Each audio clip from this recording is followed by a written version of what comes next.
Hi friends, நான் செஞ்சால் மட்டும் காலிஃப்ளவர் சில்லியில் மசாலாவே ஒட்ட மாட்டேதுன்னு ஃபீல் பண்ணுறீங்களா? வாங்க இப்போது இந்த மாதிரி ஒரு தடவை ட்ரை பண்ணி பாருங்கள் காலிஃப்ளவர் சில்லி.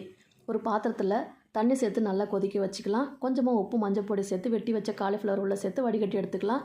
இப்போ ஒரு பாத்திரத்தில் 2 ஸ்பூன் கடலை மாவு சேர்த்துக்கலாம். 1 ஸ்பூன் கார்ன்ஃப்ளவர் மாவு, 1/2 spoon garam masala, 1 spoon chilli powder, 1/2 spoon இஞ்சி பூண்டு பேஸ்ட்டு, கொஞ்சமாக கஸ்தூரி மெத்தி, தேவையான அளவுக்கு உப்பு சேர்த்து கொஞ்சமாக லெமன் தண்ணி சேர்த்து இது நல்லா பெசரி எடுத்துக்கலாம்.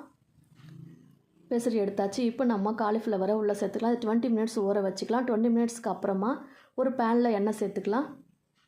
எண்ணெய் சேர்த்து எண்ணெய் காஞ்ச உடனே காலிஃப்ளவர் சில்லியை உள்ளே சேர்த்துக்கலாம். அப்படியே 2 பக்கமும் திருப்பி விட்டுக்குங்க. நல்லா வெந்து வரட்டும். பாருங்கள், நல்லா செவந்து வந்துடுச்சு. இப்போ இதை ஒரு பிளேட்டுக்கு மாற்றிக்கலாம். பாருங்கள், காலிஃப்ளவர் சில்லி ரெடி ஆகிடுச்சு.